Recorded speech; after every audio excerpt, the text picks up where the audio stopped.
Torej, lepo pozdravljeni, Pija, zdravo. Da bo zadoščeno formalnosti, moram začeti nekako z nekim uvodom. No, večina te tukaj pozna kot novinarko kulturne redakcije Dela. Lani si za svoje delo prejela nagrado Paščuvaj, Watchdog, ki jo podeljuje Društvo novinarjev. No, si pa tudi prevajalka. Zdaj že pred leti je pri Cankarjevi založbi izšel tvoj prevod priročnika za čistilke. No in Maja Šučur v spremni besedi romana Težka voda, tvojem prvencu, pravi, da je prav ob tem prevodu dobila občutek, da boš slej ko prej nekaj zakuhala. Dajva zdaj za ogrevanje razdriva eno klišejsko vprašanje. A si ti tudi vedela, da boš prej ko slej nekaj zakuhala? Ali pa je bilo v bistvu to logičen naslednji korak, glede na to, da je tvoje delo pravzaprav ves čas na tak drugačen način povezano s pisanjem? Ja, všeč mi je bil ta že pred leti si nekaj prevedla. Ne vem, kdo mi je zadnjič rekel, ti misliš še kaj prevajati, to je bilo tako, to si tako enkrat naredila. Ampak ja, ne, že takrat, ko sem pač prevajala Berlinovo, sem pisala kratke zgodbe pa kolumne, krajše formate. In se mi zdi, da ko sem pač dobila tisto knjigo v roke, oziroma ko sem jo potem predlagala v prevod, da sem vedela, da to vrstno literaturo si želim pisati. Pa ne v smislu kratki formati, ne v smislu vsebinskega, ker tako ali tako gre za avtobiografske zgodbe pri njej, ampak v smislu tega nekega poguma, pa drznosti, pa ja, nekega tudi formalnega poguma, no, ampak predvsem to, kako pristopaš svoje življenje v kontekstu literature, da si res upaš ga pogledati iskreno. Tako da takrat se mi je zdelo, okej, nekaj takega bo treba zakuhati. Ja, in v nekem pogledu je tvoj prvenec definitivno drzen, no. Ko govorimo o prvencih, se pogosto pojavi ta, ne vem, morda klišej, da avtori in avtorice morda v prvencu pišejo več sebe, kot pa morda v kakšnem naslednjem delu. No, ti si se v prvencu Težka voda podala na podeželje. In tvoji junakinji in junak so ljudje, recimo temu, v prezrelih letih. Kaj te je gnalo med krave na podeželje in povej nam, no, a ti vsaj tako kot Idi tudi tebi zatekajo noge? Ne, niti to, mi je prav žal, tudi proteze nimam. Ne, zdelo se mi je, zdaj tako, jaz vedno rečem, da je to pripoved o dveh starejših ženskah in enem župniku in to nikogar ne prepriča, tako da treba bo nek nov način izumiti, kako to prodati. Ampak v resnici gre za pripoved o dveh starejših ženskah in enem župniku. Zdaj vsa stvar se je pravzaprav porodila tako, jaz sem mislila, da bom seveda kot prvo stvar izdala zbirko kratkih zgodb, ne, kot se to pač ponavadi počne. Potem se je pa ena zgodba malo razpotegnila in sem ugotovila, da to pa ne more biti tokrat tako. In sicer je vse izhajalo iz tega, zakaj sploh starejše ženske, zakaj podeželje.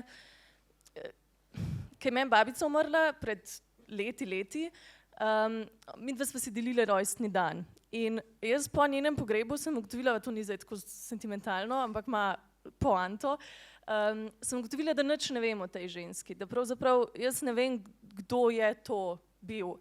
Pač jaz jo poznam kot babi, vem, da si deliva rojstni dan, to je pa tudi vse. In se mi je zdelo grozen v bistvu, da je nekdo del tvoje družine, da ga hodiš obiskovati v bolnišnico, da pač imaš neko navezo, pa v resnici ne veš, kdo je. In sem se bolj začela spraševati, kako pravzaprav obravnavamo starostnike in tako, in potem brala, da najprej gremo brati stvari, te esej od Simone de Beauvoir o starosti in tako. In se mi je zdelo zelo zanimivo, ker ona v bistvu govori o tem, da obravnavamo starostnike predvsem na dva načina in v kontekstu relacij in družbeno, pač kot norce ali pa modrece in ničesar vmes zares.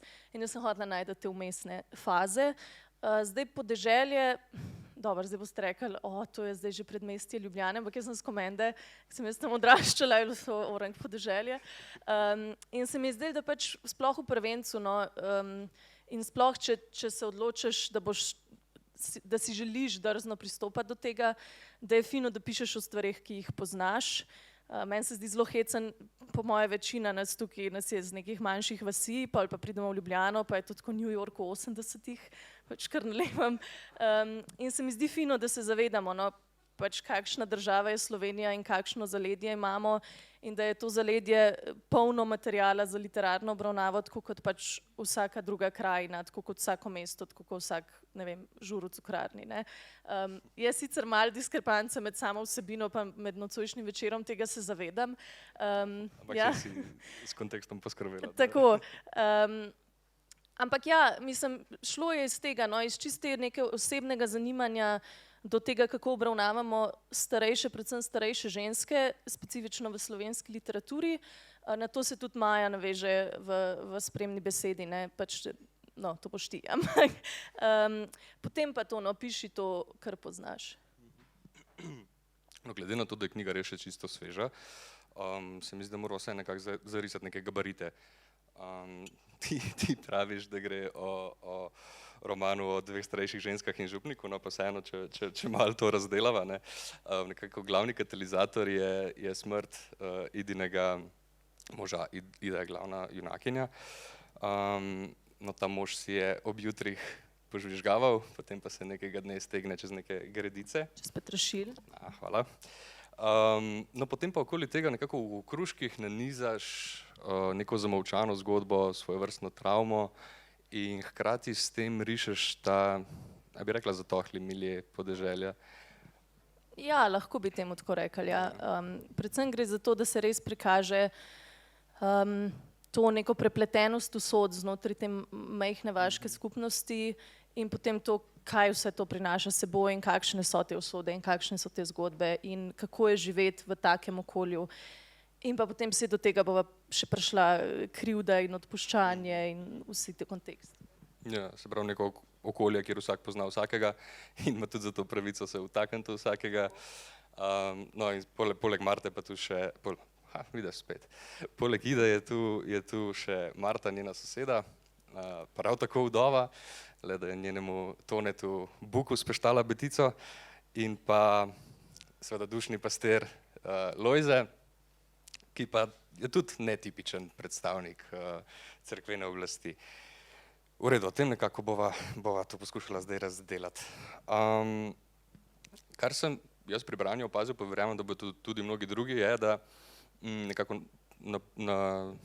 že takoj se opazi, no, da si dala dosti opraviti samo strukturo romana. A ja, to moramo še povedati, da v bistvu ta osnovna zgodba, pa zdaj brez vrednostnih sodb, ta Idina zgodba je precej preprosta v resnici, ne.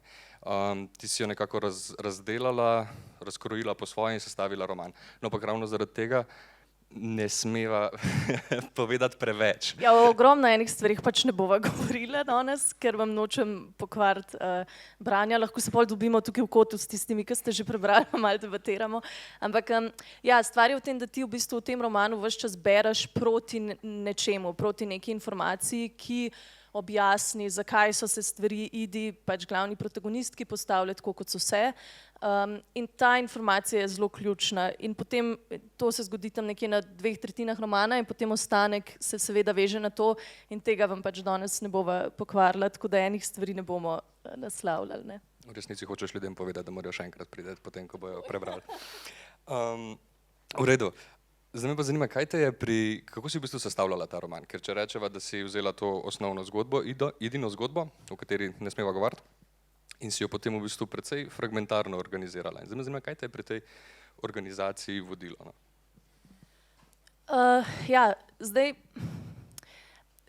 kot smo že rekli, ne, to je v bistvu roman, ki nekako, če se osredotočimo na to glavno protagonistko, razgrajuje njeno življenjsko zgodbo, s tem, da je to postavljeno čez par dni njenega življenja, torej par dni po moževi smrti, ta mož je pomembno neimenovan.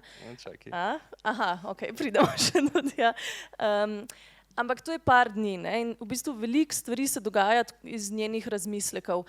In gre na nek način za spominski roman, zdaj več o pomenu spomina znotraj tega se mi zdi, da bova tudi še govorila, ampak pomembno je to, da izhaja tudi formalno na tak način iz tega, kako nekako naš spomin deluje in da je to zelo ciklična stvar in da je to zelo fragmentirana stvar. Jaz itak verjamem, da se mi na svet vežemo zelo fragmentirano, pa potem to na koncu spajamo v neko tako celostno pripoved, zato je tukaj tudi veliko nekih, ne vem, dobro, do Biblije še prideva, ampak citatov iz Biblije, pa potem nekih ljudskih kitic napevov, pa potem nekih narodno-zabavnih napevov, pa potem neke koale se tam kotalijo po televiziji, pa po radiju se stvari slišijo. Tako zelo je fragmentirano in ti v bistvu vstopaš v ta nek zgrajen celostni svet. Je pa seveda ta fragmentacija še potencirana s pač njenim želovanjem, bi lahko temu tako rekli, ali pa celo z tem, kako ona pada v to neko brezno obupa in se tudi zelo slogovno kaže. Ne? Bolj kot se ona zapleta, bolj se začne tudi sam slog gostiti oziroma sama knjiga gostiti. Je pa to ta dvojnost, ja, tega, kako jaz razumem to, kako se nekako vežemo na svet, pa kako si potem to neko koherentno zgodbo ustvarjamo in tega, da je pač njen svet se v nekem trenutku več raztrešči. Ne? In potem ona, zdaj to pa lahko povem, ne? Ona pravzaprav ne želuje samo za umrlim možem, ampak se s tem, ko njen mož umre, v njej pač odprejo se neka vrata v stvari, ki jih je pustila za sabo in ki jih zdaj pač more predelati, ker je ostala sama in je to vse še kar ima. In ona na nek način, zato ker je to pač njena zgodba o neki zamolčani preteklosti oziroma neizživeti preteklosti, seveda ne želuje samo za smrtjo tega, kar je bilo, ampak tudi za tem, kar ni bilo. In je to želovanje zaradi tega toliko močnejše in je ta obup toliko večji. No? In zato se potem ta stvar tudi zelo fragmentira. Ampak je pa berljivo obljuba. Ja, no v bistvu sem že tukaj te hotel vprašati glede spomina, ker se mi zdi, da bi lahko spominjanje od tukaj opredelili kot nek princip organizacije pripovedi. No? Ja, a se lahko navežem na to, da je Ida brez otrok? Ja. Ok, saj šlo zelo strukturirano ta vprašanja, ne smemo preveč posegati v ta format, ampak ja, pomembno je, da je pač seveda Ida vdova brez otrok iz večjih razlogov. Eden je seveda ta, kako se potem ženske v vasi oziroma kako se ta cela vas veže na njo, ne samo v kontekstu tega, da je pač malo bolj odmaknjena, ampak tudi v kontekstu tega, zdaj, njej ženske večkrat rečejo, a ti pripeljem svoje, ne, da ne boš osamljena, več svoje otroke. In se mi zdi, da se tukaj v tej relaciji ženska, ki ima otroke in ženska brez otrok, tudi kaže to, kar načeloma tudi razgrajam v knjigi, več obrazov solidarnosti. Kdaj je solidarnost in neka pomoč lahko malo skrene s poti. In tukaj, obljubim, da pridem nazaj do spomina, in tukaj ja, je v bistvu ključno to, da njej kot starejši ženski, in to Maja Šučur zelo lepo detektirala v spremni besedi, njej ne grozi samo lastna izguba spomina, to se pravi demenca recimo temu, čeprav v njej specifično ne, lahko pa bi ji ne, ampak ji grozi tudi nekako družbeni izbris, ne? V bistvu, da jo družba pozabi, ker pač se ne prenaša njen rod naprej. Torej grozi neka družbena pozaba in potem, ko pridemo proti koncu, no, in se prideva še do te vloge pripovedovanja, ampak proti koncu se izkaže, da ta njena moč, edina moč, ki jo še ima, je moč tega, da pove svojo zgodbo in da jo pove tako, kot se je zares zgodila, ne tako, kot pač pravijo ženske v vasi, da se je zgodila. Tukaj mogoče se lahko na to nerabno še naveževa. A ne še? Ok. Ja, po vasi namreč se krožijo govorice, da, bom probala se spomniti, da je kot dekletce sedla na prižgano ognjišče in se opekla tako strahotno, da je bila vsa pomoč zaman, kot soproga se je pa izkazala za popolnoma nerabno. Zdaj, to je direktno vzeto iz 100 let samote, ker je bilo meni ta nerabno, mi je bilo izredno pri srcu v tem kontekstu. In to so pač te govorice, no, ki krožijo naokrog. Zdaj, do krav še pridemo, ne? Ja, ok. Zdaj si se odločila, da boš peljala, tako da lahko ti pa vzamem nazaj. No, kakorkoli. In vloga tega pripovedovanja in vloga tega spominjanja je tudi vloga tega družbenega spominjanja. Ne? Če Ida ne bi, zdaj mogoče gremo lahko, če Ida ne bi pač v tej knjigi in v tej pripovedi povedala svoje zgodbe, bi bila pač izgubljena in bi bila skrčena na vaške govorice, ne? In na ta pogled od zunaj. To je ta vloga potem spomina v tej knjigi. Ne? Ja. Če še malo ostanejo pri formi, bova vse to še razdelala. Idina zgodba, ja, je definitivno v ospredju, tukaj je Marta Lojze, ampak mestoma pa v fokus pridejo neki okruški nekih zgodb in to izrazito pridejo v fokus, tako da bi človek pričakoval, da jih boš nekam razvila, da bo nekam to peljalo, pa najbrž namenoma ne. Tukaj imam recimo v mislih tistega tipa z urgence, ki bevska po telefonu. Ja. Kletvice so, tako da ne bom ponavljala, ampak znam na pamet. Več tako nekih vpogledov v druge ljudi in druga življenja je v tej knjigi, sicer seveda vse vezano na Idino pripoved, ampak to je tudi en del tega, kako jaz vidim, ne, kako se mi pač vežemo na druge in na okolico. To je del našega vsakdana. Ne? Ti srečaš skozi svoj vsakdan en kup enih ljudi, ki jih mogoče srečaš za 5 minut, pa se z njimi pogovarjaš, ne vem, na tržnici ali pa na avtobusu ali pa v pekarni ali pa kjerkoli, pa jih ne boš, mislim, ok, v Ljubljani jih boš še kdaj videl, ampak ne boš pa zares poznal njihove zgodbe in se mi zdi to zelo pomemben del tudi pač neke literature. Ja, mi se sicer osredotočamo na Ido, ampak tukaj je pa ogromno še enih zgodb, ki jih pa ne bomo obdelali, pa bi jih lahko. In to je tudi tukaj pač vsak Ida tukaj pripoveduje svojo zgodbo in pač, ker jo ona je, pač drugi ne morejo. No, zelo prepričljivo slikaš ta pripovedni svet z vsemi temi tehnikami, z vsemi okroški fragmenti, res plastično zraste. Omenila si že te viže, napeve, narodno-zabavne pesmi, ki jih naravno izgovarjajo te junaki, hkrati je pa tukaj veliko nekega bibličnega konteksta, no? Ampak je spet prešel v neko vsakdanjo rabo, ne? In v bistvu služi nekako spet razgradi ta pripovedni svet. No pa če se zdaj vstopa direkt v roman, pa mogoče preko naslova, ne? Kot vsak dober naslov tudi tvoj nekako namiguje na vsebino, hkrati povzema mu morda atmosfero, ampak tudi čist na jezikovni ravni kot sintagma je rahlo nenavaden, no? Težka voda. In če bi morala, in recimo, da je to zdaj ta trenutek, kaj je pravzaprav težka voda? Zdaj moram, če bi morala, zdaj moraš. Ja, mogoče, danes imamo vsaj enega človeka tukaj, ki je iz težke vode, tako da mogoče preusmerim vprašanje. Ne, ja, ta naslov sem jaz pravzaprav določila lansko poletje, ko smo se vozili na Vis. Jaz zelo hitro zaspim v avtu, zadaj ne vozim. In sem se zbudila in pogledam čez okno in je bila tam tabla težka voda. Sem tako, ok, to je naslov. In potem sem vesela ugotovila, da se seveda zelo tematsko veže na samo knjigo. Seveda ja, težka voda kot nekaj, kar je pregovorno lahko in zelo tekoče in v tej knjigi pač zadobi neko izrazito težo. Ogromno neke vodne metaforike je, ki pač ne smem razdajati naokrog še na tej točki. Sem pa zadnjič enega 8-letnika, ki ni vedel nič o knjigi, vprašala, kako se mu zdi naslov in kaj si predstavlja pod naslovom. In je rekel, ja, da mu je fajn, da si predstavlja enega človeka, ki živi na vasi in hodi po cesti in v roki drži ajmar, lavor, vedro, kako bi se to pravilno rekli, in nosi vodo in ta voda je res, res težka. In se mi je zdaj tako, malo se mi je zdaj šalamunovsko, ampak se mi je zdaj res dobro, ker to je v bistvu to, o čemer ta knjiga je, ne. Ta voda je res prekleto težka. Tako da to. No in zdaj po vseh teh letih, ko recimo, da Ida nosila to težko vodo, je ta njen mož umrl in se zdaj to nekako razliva. Omenila si že, da je v bistvu edini brez imena. Najbrž ne po naključju. Ne, nikakor ne po naključju.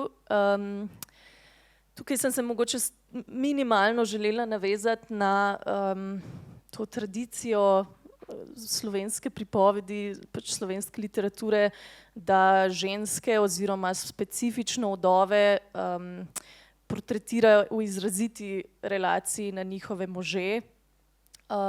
In sem pač ga hotela uporabiti kot izključno pripovedno figuro. On nas pač v tem romanu ne zanima zares, to je pač Idina pripoved in osredotočili se bomo na njo in pač ne bomo mu posvečali pretirane pozornosti. Zdaj imamo tukaj sicer še eno vdovo, ki ima z bukvijo spečkanega moža, ampak on ima ime, ampak to zato, ker se precej bolj pojavlja in pač je potreboval ime, no, ker če ne bi šlo skozi, pa res ne bi vedel, kdo je kdo. Ampak ja, to je bil čist taka navezava, da je pač izrazito Ide specifično nisem želela opredeljevati skozi njega na kakršenkoli način.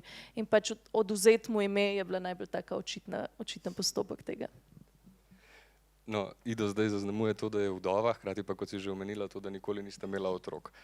V okolju, kot si ga izpisala, pa verjetno ne samo v takšnem okolju, je to, poleg tega, kar si že omenila, no, tudi v resnici ena taka identitetna oznaka in kot si že rekla, Ida je nerabna, ne?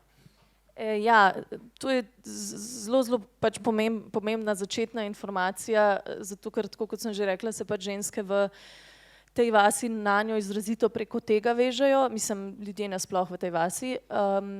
Je pa tukaj še ena korelacija, no, ta knjiga se ukvarja, pač se vidite z več stvarmi, ampak ena je tudi odnos močnejšega do šibkejšega oziroma do tistega, ki si ne more pomagati ali pa se ne more braniti sam. In tako v tem kontekstu do ljudi, kot tudi do živali. In ni naključje, da, no, o kravah bomo še malo na koncu rekli, ampak ni naključje, da se v tej knjigi pojavita dve kravi, Liska in Biba, tako kot imamo pač tudi dve protagonistki, in da se Biba, Martina krava, izkaže na neki točki prav tako za izrazito nerabno v kontekstu dajanja mleka pri njej in da se jo Marta potem tudi po hitrem postopku znebi. In tukaj je pač ta paralela med tem, kako ta vas in ljudje znotraj te vasi pač doživljajo šibkejše, bi lahko temu rekli, ali pa kako se potem ta sistem moči razporedi in kako potem lahko ljudem pridajaš pač neke družbene funkcije, ne, in kaj se potem zgodi, ko ta funkcija umanjka. No, to si že sicer omenila, ne, da v bistvu, čeprav je okolje v bistvu vznemirjeno, ker Ida nima otrok, ne, ampak tudi to Ido muči v bistvu, ampak zaradi drugih razlogov, se pravi te predajanja, te pripovedi. No, ampak hkrati je pa še en lik v romanu, ki nima otrok, po lastni izbiri, Lojze. In tukaj je zanimiv ta stavek, no, ki ga tudi Maja izpostavi v spremki. Pravi, ne, da Lojze sicer nikoli ne podvomi v Boga, ne, oziroma v svoje poslanstvo. Ampak hkrati ga pa muči, ne, ker ko pravi nekaj v tem slogu, da Bog ga varuje in ljubi tako, kot varuje in ljubi vse, ne, ampak ko bo prišel... Ne bo ga hranil, ne bo kopal, kot tega ne bo zmogel sam. Ja. Ja, na ta stavek sem v bistvu kar ponosna, zato ga znam tudi na pamet. Ne, ker zelo dobro pač prikaže recimo tragedijo Lojzeta. Vsak od teh likov se, tukaj se mogoče lahko navežemo na to, da se pač ta knjiga ukvarja precej tudi, zato tudi mogoče težka voda, s težo življenjskih odločitev. A ne? Če sem prej rekla, da ker govorimo o Idi, ne moramo govoriti o vseh ostalih, je mogoče tukaj ta korelacija, vsaka tudi minimalna odločitev za je hkrati negacija vsega ostalega, ne? Je hkrati odločitev proti.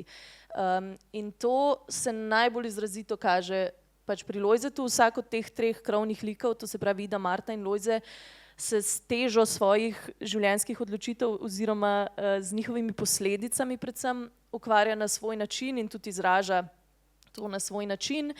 Ida izrazito ponotranji in posledično tudi rezignira, Marta izrazito pozunanji in se posledično to kaže v takšni in drugačni agresiji.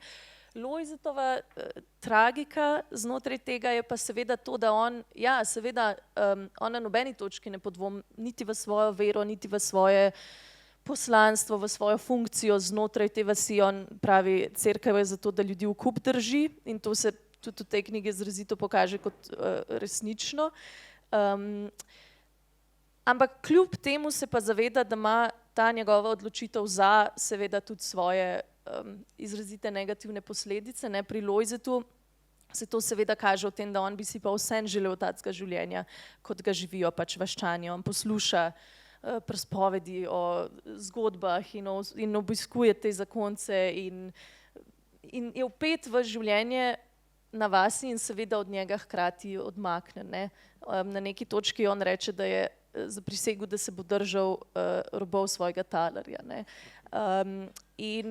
In ja, seveda, in ta manko se pač pri njem izrazito izraža. Ne? In to je njegova samota in to je njegov manko in to njegovo hotenje in ta njegova izgubljena priložnost. In tukaj se mi zdi pomembno pokazati, da te stvari lahko soobstajajo, da je lahko nekdo v tem primeru pač trden v svoji veri, pa hkrati pač čuti nek ta manko znotraj tega.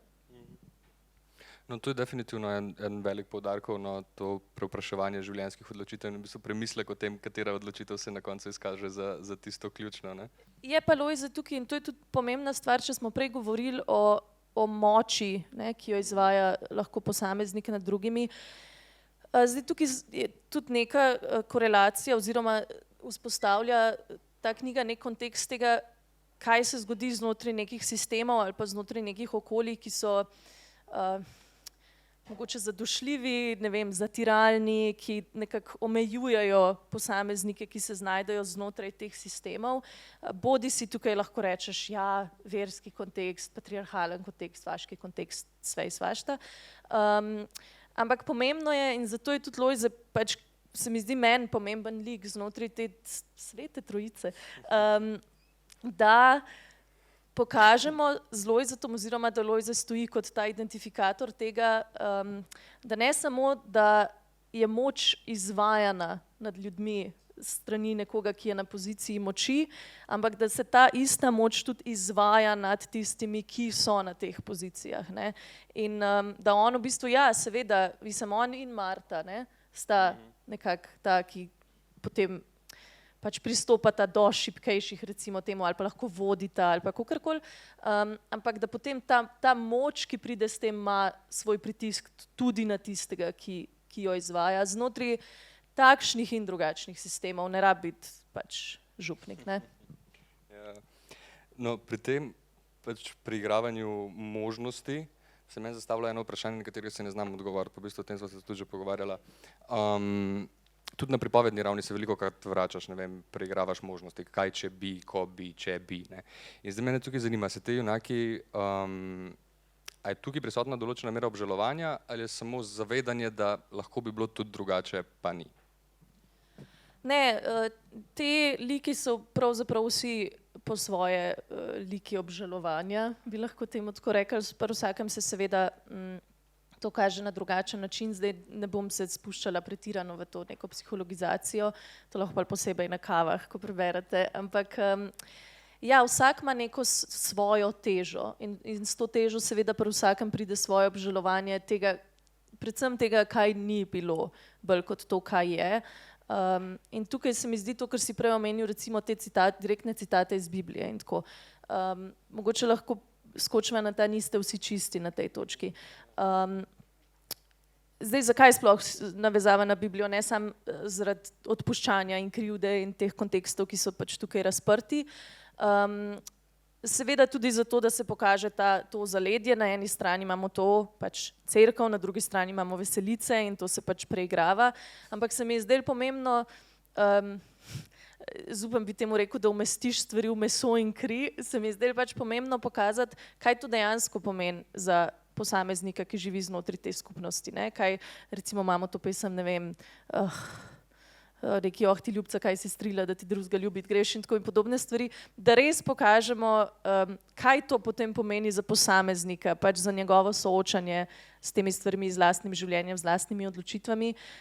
In tukaj potem pridemo, Idi se na neki točki na steni pojavi en listek, na katerem piše niste vsi čisti. In to je direktno pobrano iz tega odlomka biblijskega, kjer Jezus učencem umiva noge. Itak se upirajo, ampak potem pa jim reče, tudi vi ste čisti, ampak ne vsi. Ker pač že ve, da ga bo Iškariot izdal za, ne vem, 300 srebrnikov ali koliko in reče pač niste vsi čisti. Ne? In tukaj sem potem to želela navezati na dejstvo, da vsak od njih in pač seveda vsak od nas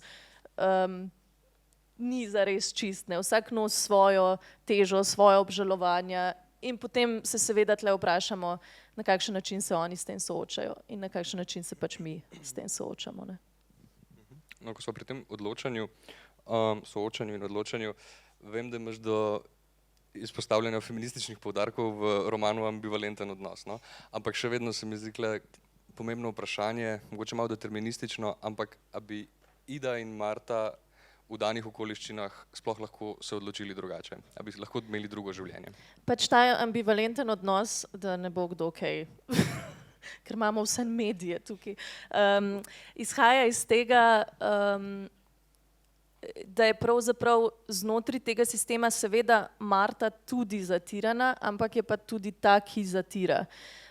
In se mi je zdelo pomembno pokazati, pač, da so tukaj lahko razlike, ne? In da ti znotraj sistema, kjer imaš pač žensko, ki je postavljena pod, ja, ki pač je zatrta, da se to lahko naprej prenaša. In Marta je izrazito nasilen in izrazito agresiven.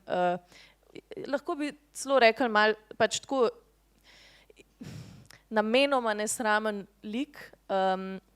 Ona svojega moža, spečkanega moža, kliče Pujsi in dobro ve, da pač mu gre to blazno na živce, da mu je šlo to blazno na živce, ampak dobro pa tudi ve, da če bi on kaj rekel, bi mu ona lahko rekla, ampak ne, saj to je ljubko, ne, saj nič ne mislim. Tako da ona je zelo preračunljiva v teh pač svojih relacijah.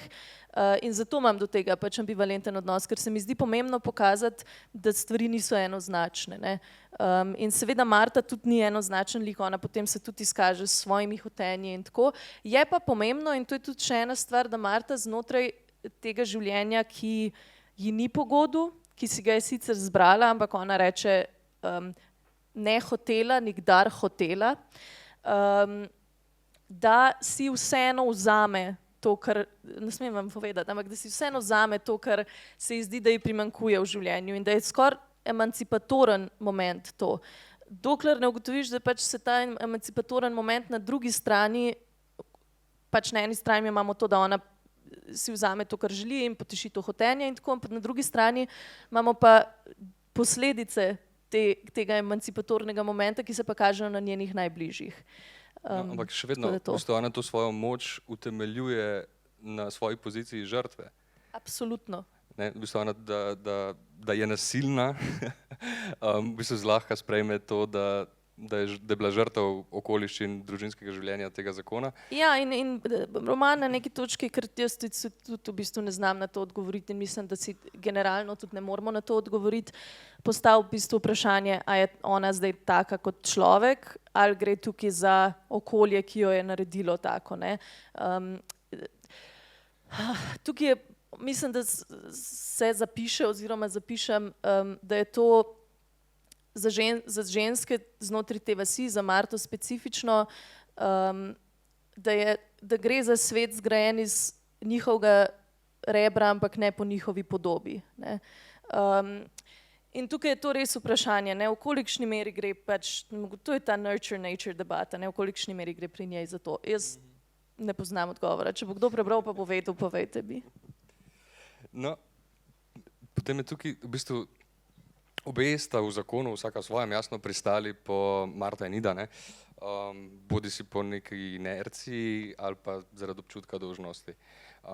Ampak zanimivo je, da zdaj, ko sta obe vdovi, obe vendarle čuta nek občutek, imate občutek krivde, no. Ampak kakšna krivda je pravzaprav to? Ja, zelo različna, ne vem, če ima več čas zdaj to razdelovati, ampak ja, to mogoče bolj ob pijači.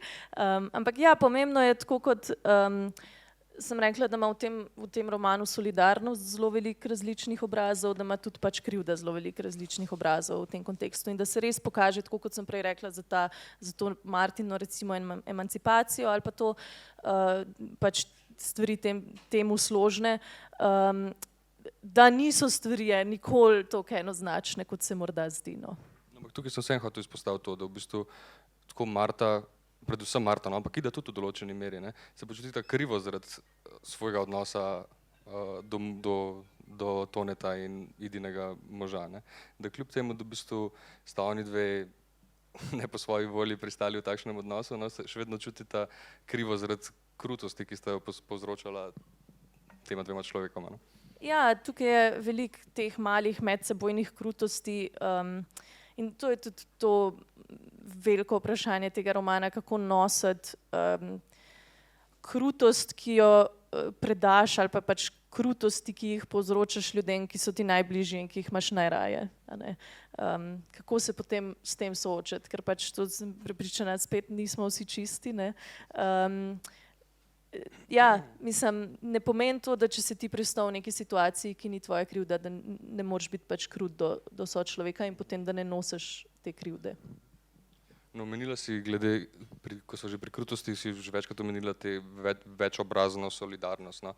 In kakšen je ta razpon od neke, je lahko pasivnost solidarna in kdaj potem solidarnost pride v krutost? Ja, tukaj je spet vprašanje Lojzeta. Lojze se na neki točki, kot smo rekli, pač zelo rad drži robov svojega talerja in se odloči, da se on se pač v te vaške stvari ne bo vmešaval. In to vprašanje, ki se potem na njega veže, je vprašanje tega, a pasivna pozicija, ki je lahko zelo prijazna pasivna pozicija, ampak a pasivna pozicija, ki podpira neko situacijo ali pa nek sistem agresije ali pa nasilja ali pa krutosti, kot si rekel, pač je lahko inherentno potem negativna. Ne? Torej, kje se ta pasivnost začne prelamljati, ne? Da ni več benigna v tem svojem smislu. Ok, mislim, da se mora počasi bližati koncu. Ja, 5 do 7 minut. Ok. No, zdaj prideva do tega ključnega zadnjega prizora, o katerem ne smeva govoriti. In tam je bil se eden meni ljubših stavkov, ki ga ne smem povedati, ampak lahko rečem samo, da je tak en Ida vrača udarec. No, in to je to, da v bistvu Ida na koncu, po vsem tem, ko smo to zgodbo dobili v taki razpršeni formi, ciklični, no fragmentarni, Ida to svojimi besedami povzame in v bistvu končno tukaj postane nek aktiven subjekt. V bistvu se zbeza iz te resigniranosti. Ja, na edini način, kot se še in zna in lahko. Ne. Fizično je ona precej na psu, pač na koncu, no, ne smem, ampak no, ne. In vse, kar ima, je ta moč pripovedovanja in tukaj je v bistvu pripovedovanje v dvojni funkciji. Na eni strani seveda ta njena moč, da povzame svoje življenje in ga prvikrat sestavi in preda takšno, kot je resnično bilo. In to je pač ta moč, ki jo ima, tukaj mal je ta tisočnena noč, ne, v smislu pač same moči pripovedovanja. Po drugi strani pa neko pripovedovanje kot odrešitev. Zdaj tukaj ne mislim to, ne, grehi in podobno, ampak čisto neko človeško življenjsko odrešitev. Tukaj se seveda spet vežemo na to niste vsi čisti in na to umivanje nog. Zdaj mislim, da to lahko povemo, da na neki točki v zadnji polovici romana se pač pojavi to umivanje nog drug drugemu in podobno. In tukaj je pomembno to, da Ida seveda svojo zgodbo pozna, ne? Ona jo je živela in ona ne potrebuje tega, da si pri sebi to ponovi, ona jo more predati. Ne? Na neki točki reče, da njo ne moti v bistvu, da se jo bo spominjali malo ljudi, pa še to ne za dolgo, ker pač spet samo vaščani, ampak da jo moti to, da se ne bo noben spominjal na način, kakršna je ona resnično bila. In v tem smislu potrebuje drugega, da mu pač preda to svojo zgodbo. In tukaj se malo veže tudi to, kako jaz razumem pač to vlogo sočloveka pri to vrstnem odreševanju, a ne, in tukaj pride to umivanje nog v kontekst, pač v smislu ti za to odrešitev, kakor jo jaz razumem v tem zelo življenjskem smislu, potrebuješ drugega, ti tega ne moreš sam narediti. Zdaj mislim, da se ljudje nekako delimo na dva tabora, eni verjamejo, da pač lahko odrešitev najdeš samo v sebi in da je to neka intimna stvar in da ti drugi pač čisto nič ne morejo pomagati. Jaz pa pač verjamem, da da lahko to najdeš v sočloveku in da je pripovedovanje oziroma, če pač še dodatno abstrahiramo, potem literatura v tem smislu ključna za to. Tako da pač ja, čist na njeni intimni ravni gre pač za pripovedovanje svoje zgodbe, potem pa pač to lahko potegneš ven v kontekstu samega pač romana in pisanja literature kot pripovedovanja. Ne. Mogoče čisto za konec greva čez rob romana. Ida je se pravi živela neko nezadovoljno življenje, neizpolnjeno življenje. Potem je mož umrl in je vse to prišlo na dan in zdaj je končno povedala svojo zgodbo. In kako bo Ida živela po koncu romana? Mislim, po mojih malo umre drugače, Sašo. Si ti prebral to?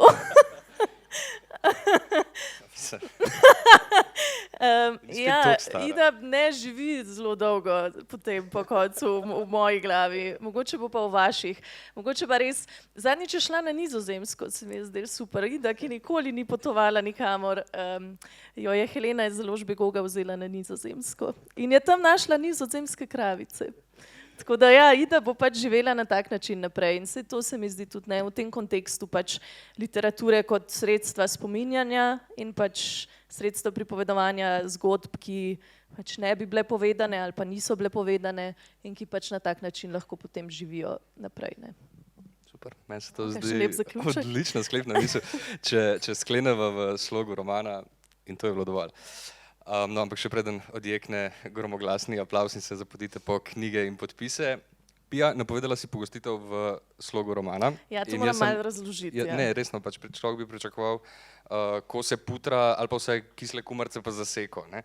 Ja, Ida na neki točki si nareže puter na kose pa ga tako je, tako da ja, ste dobro prišli skozi, ne bo pač tega. Sem pa jaz že organizatorje od Cukrarni zelo prestrašila, zadnje dni sem rekla, da bom pripeljala živo kravo, sem pa jo navezala tja na kolesa. Ampak ne, tamle, zdaj je to že postavljeno, hvala ekipa. Dobro, jagode so samo zato, ker pač imamo vsi radi jagode, pa boste vsi radi jedli jagode. Rože tudi. Imamo pa janeževe upognjence, zato ker jih Ida zelo rada pomaka v kavo. Tle je še ena fina stvar, janeževi upognjenci. Mi za promocijske fotografije za to knjigo smo se odpravili v Komendo na kmetijo za Drgal, ki pač je komenška kmetija, mimo katere sem se vsak dan vozila v šolo in nazaj. In smo tam pač v komenškem hlevu naredili te fotografije, oni delajo te janeževe upognjence, tako da to so domače kravice, domači piškoti. Potem imamo pa še petnat mufi, na katerem, to je pa od Keltisa, ki so sicer z Bizeljskega, ne delamo ful dobrega petnata v Komendi. Ampak ima pa kravico gor, da danes je pač vse v znamenju kravic, potem imate pa še cheesecake, pa tudi pač sam radi imamo cheesecake. Super, hvala lepa, hvala Pia, čestitke še enkrat. Moram jaz svojo zlato rokico v eno vrečo dajati, ne, Jedr Trekle. Ne še, super, okej. A mi pustiš voditi? Hotel sem ti čestitati še enkrat za odličen roman in se ti zahvaliti za tale pogovor in seveda vsem vam. Knjige so na voljo po promocijski ceni, Pia jih bo podpisovala, razen če ste tisti srečnež, ki ga bo Pia izvlekla. In tako da hvala lepa in se družimo dalje. Hvala.